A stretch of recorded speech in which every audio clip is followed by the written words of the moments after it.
Bismillahirrahmanirrahim. Ndugu zangu Waislamu, katika kitu ambacho kinapaswa kuzungumzwa zaidi katika maisha yetu ya Kiislamu na katika dini tukufu hii ya Kiislamu ni juu ya swala zima la kifo cha Bwana Mtume sallallahu alayhi wa alihi wasallam. Na ni madhehebu nyingi ambazo zimekuwa zikikalia kimya juu ya mazungumzo ya kifo cha Bwana Mtume sallallahu alayhi wa alihi wasallam. Leo hii watawatuhumu Mashia na kuambia kwamba Mashia kila siku ni al-Imamu al-Hussein. Kila siku wamekuwa wakizungumza kuhusu al-Imamu al-Hussein, lakini ukifika wakati wa Bwana Mtume wakizungumza hawawezi kutusema ya kwamba wanamzungumza Bwana Mtume. Sasa swali nawauliza ni ya kwamba ni kwa nini swala la kuzungumzia matukio makubwa katika Uislamu limekuwa ni swala ambalo wanaachiwa Mashia tu peke yao? Ni kwa nini?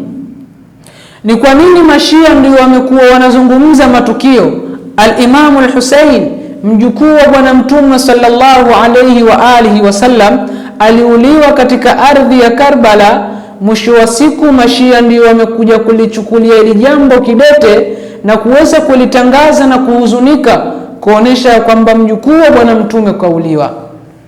Lakini si hivyo tu, ni hao Mashia ambao wanaonekana kwamba hawana thamani katika jamii, wanaonekana ya kwamba ni madhhabu ambao ni ya kikafiri, ndio hao ambao wanasimama kidete na kueleza tukio la kufariki Bwana Mtume sallallahu alayhi wa alihi wasallam. Sasa ni kwa nini madhehebu zingine wamekuwa hawalizungumzii swala la Bwana Mtume kufa kwake? Kwa nini? Mimi ninakupa jibu moja. Unapoelezea kifo cha Bwana Mtume sallallahu alayhi wa alihi wasallam, maana yake inabidi uelezee yale matukio ambayo yaliyotokea wakati wa Bwana Mtume akikaribia kuaga dunia. Tunapozungumzia istishhadi ya Bwana Mtume sallallahu alayhi wa alihi wasallam, maana yake utakuja kuzungumzia ya kwamba ni kitu gani ambacho Bwana Mtume sallallahu alayhi wa alihi wasallam amewaachia umma wake. Ni neno gani ambalo Bwana Mtume akiaga dunia ameliacha kwa waumini wake? Kama nyinyi Waislamu, kama sisi ambao tumemwamini Bwana Mtume, je, kuna neno gani ambalo Bwana Mtume sallallahu alayhi wa alihi wasallam amelichukulia umuhimu na akatuachia sisi umma wake? Mimi nataka niwaambieni ndugu zangu kwamba kifo cha Bwana Mtume kilipitika na mambo mengi mno, na ndio maana unapotaka kujua siri ya kugawanyika kwa Waislamu utaigundua wakati wa kifo cha Bwana Mtume. Unapotaka kugundua ya kwamba hizi tofauti zilizotokea katika Uislamu na kuwapata Waislamu wanachagua madhehebu tofauti, na hali ya kuwa sote Waislamu tunaamini ya kwamba Mtume ni mmoja, Qur'ani ni moja, mafundisho yaliyokuja nayo Bwana Mtume ni mamoja, lakini pamoja na hivyo lakini Waislamu wametofautiana. Ni kwa nini? Je, Bwana Mtume ndiyo alitaka Waislamu tuwe na makundi? Je, Bwana Mtume sallallahu alayhi wa alihi wasallam ndiyo alitaka umma wake ugawanyike madhehebu? Ni kweli alitaka hivyo? Na yalianza wapi haya madhehebu? Siri na mgawanyiko wa Waislamu utakuja kuugundua katika kifo cha Bwana Mtume. Na ndio maana madhehebu ya Shia imekuwa ikisimamia kidete na kuyaelezea matukio ambayo yamekuwa ni muhimu katika historia ya Kiislamu. Ni kuuliwa al-Imamu al-Hussein. Al-Imamu al-Hussein katoa maisha yake, katoa familia yake, kamwaga damu yake. Lengo ni kutaka kuutambulisha watu kwamba mimi ni mjukuu wa Mtume, nimeuliwa. Lengo langu nataka niwakumbushe kifo cha Bwana Mtume. Ni mangapi yaliyotokea katika kifo cha Bwana Mtume? Watu walikuwa tayari washasahau. al-Imamu al-Husaini anakuja kuamsha katika namna hiyo.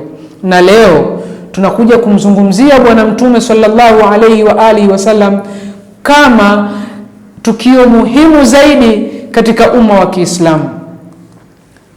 Ndugu zangu, mimi mada yangu ni kuzungumzia kwamba Bwana Mtume sallallahu alayhi wa alihi wasallam, je, alitambua ya kwamba kifo chake kimekaribia? Je, alikuwa anajua ya kwamba muda wake wa kuishi duniani umefika? Alikuwa anajua? Nitawatolea ushahidi katika Qur'ani na hadithi mbalimbali. Mwenyezi Mungu Subhanahu wa Ta'ala aliposhusha suratul Nasr, Bismillahir Rahmanir Rahim, idha jaa nasrullahi wal fath wa ra'aita an-nasa yadkhuluna fi dinillahi afwaja fasabbih bihamdi rabbika wastaghfirhu innahu kana tawwaba. Iliposhuka sura hii ya kwamba Mwenyezi Mungu Subhanahu wa Ta'ala anamwambia mtume wake ya kwamba idha jaa nasrullahi wal fath, itapokuja nusra Mwenyezi Mungu pamoja na mafunguo mapya katika dini ya Kiislamu, Mwenyezi Mungu Subhanahu wa Ta'ala anamwambia mtume wake wa ra'aita an-nasa yadkhuluna fi dinillahi afwaja, utawaona watu wakiingia katika dini ya Mwenyezi Mungu makundi makundi kwa wingi mno. Basi wakati huo fasabbih bihamdi rabbika wastaghfiruhu, ebu msabihi Mwenyezi Mungu na umuombe msamaha, innahu kana tawwaba, hakika yeye ni mwingi wa kusamehe, ni mwingi wa kutubia. Iliposhuka haya hii, kwanza imeshuka wakati baada ya hijra ya Bwana Mtume.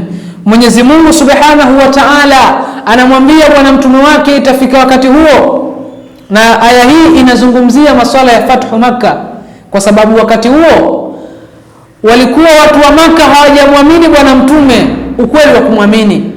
Walikuwa wakifikiri kwamba Bwana Mtume hawezi kuifungua Makkah, hawezi kuufungua mji wa Makkah ukawa katika chini ya utawala wa Uislamu, kwa sababu watu wa Makkah walikuwa wanatambua ya kwamba mji wa Makkah na ile Al-Kaaba ni mji ambao umesimamiwa na Mwenyezi Mungu Subhanahu wa Ta'ala. Na ndio maana katika wale muluku waliotaka kuja kuivamia Makkah na kuvunja Al-Kaaba walikutana na majabari ya mawe kutoka mbinguni, kwa sababu ilikuwa imesimamiwa na Mwenyezi Mungu.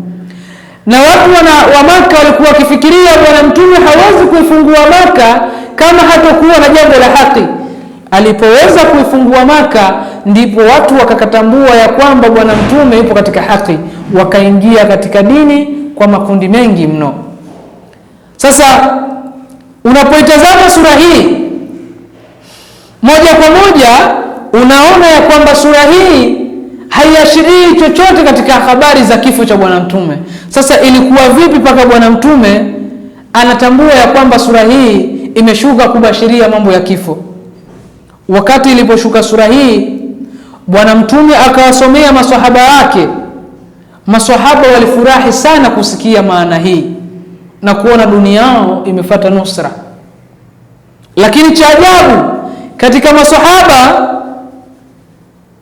aliposikia Abbas alilia sana. Ibn Abbas aliposikia alilia sana. Bwana Mtume akamuuliza, kwa nini? Mayubkika ya ammi, kipi kinakuuliza ewe ammi? Kitu gani kinakuuliza? Wengine wanafurahi, wewe unalia, kitu gani kinakuuliza?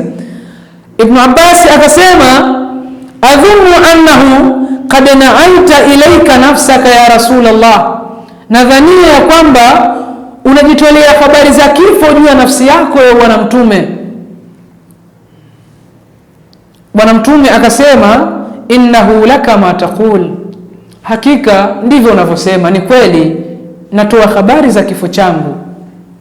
Kwa nini? Kwani Ibn Abbas ameona nini mpaka amwambie Bwana Mtume kwamba nakuona kama unatoa habari za kifo chako? Kwa sababu unapotazama dhahiri sura, laisa fihi ambao an qurbi rihlati rasul, huoni chochote katika habari za kukaribia kifo cha Bwana Mtume. bal anil fathi wan nasr, inazungumza juu ya fathi na nusra ya Mwenyezi Mungu Subhanahu wa Ta'ala. Fakaifa fahima al-Abbas annaha tan'i ila ar-rasul nafsi, alifahamu vipi kwamba inatoa habari za kifo? Hii sura inathibitisha yale ambayo bwana mtume ambayo ametumwa, ya kwamba bwana mtume amekuja kuongoa umma, amekuja kufundisha, amekuja kufikisha dini ya Mwenyezi Mungu na sheria zake. Sasa ni kana kwamba zimetimia mambo yaliyoagizwa, yameweza kutimia. Kwa maana yake kinachofuata ni kipi? Bwana mtume ataondoka kwa Mwenyezi Mungu, ataondoka kwa Mungu wake. Kwa ndipo alipofahamu basi ya kwamba kifo cha bwana mtume kinakaribia. Lakini si hivyo tu, bwana mtume alijua habari za kukaribia kifo chake katika hija ya mwisho mwaka wa 11 Hijiria. Hii aya ilishuka katika mwaka wa 8 baada ya Fathu Makkah. Fathu Makkah ilikuwa mwaka wa 8 Hijiria katika mwezi wa Ramadhani. Lakini bwana mtume alikuja kugundua kabisa ya kwamba kifo chake kinakaribia katika Hijjatul Wada, hija ya kuaga, mwaka wa 10 Hijiria, baada ya bwana mtume ya kuwa tayari kashaamrishwa na Mwenyezi Mungu awaite watu, awakusanye waje kwa wingi katika hija ili aweze kuwafundisha manasikul hajj, kwa sababu ndiyo ilikuwa hija ya kwanza ya bwana mtume na ndiyo ilikuwa hija ya mwisho bwana mtume. Kwa hiyo bwana mtume alikuwa anatambua ya kwamba anaelekea kufariki, anaelekea kuiacha dunia. Baada ya hija ya mwisho na kurudi na kumtangaza Ali kuwa ni kiongozi katika Ghadir Hum, pale bwana mtume alizungumza maneno ya kuonesha kwamba anakaribia kufariki. Alisema, ayuhan nasu isma'u minni ubayinu lakum, aliwaambia enyi watu, sikieni kutoka kwangu ninayowabainishieni. Fa inni la adri la'alli la alqakum ba'da ami hadha fi mawqifi hadha, ya kwamba fa inni la adri, hakika mimi sijui, la'alli, huenda, la alqakum ba'da ami hadha, huenda nisikutane na nyinyi baada ya mwaka wangu huu, fi mawqifi hadha, katika sehemu hii. Kwamba bwana mtume sallallahu alaihi wa alihi wasallam alikuwa anatambua ya kwamba yupo katika umri wa mwisho. Lakini si hivyo tu, baada ya tukio hili la Hijjatul Wada na kumtangaza Ali kuwa ni kiongozi baada yake, ilishuka aya ambayo Mwenyezi Mungu Subhanahu wa Ta'ala alimwambia bwana mtume wake ya kwamba al-yawma ya'isa alladhina kafaru min dinikum, kwamba leo ni siku ambayo wanakata tamaa makafiri na dini yenu. Fala takhshawhum wakhshawni, msiwaogope hao makafiri, niogopeni mimi Mwenyezi Mungu Subhanahu wa Ta'ala. Akasema al-yawma akmaltu lakum dinakum, leo ni siku ambayo nimewakamilishieni dini yenu. Wa atmamtu alaykum ni'mati, na ndiyo siku ambayo nimetimiza neema zangu.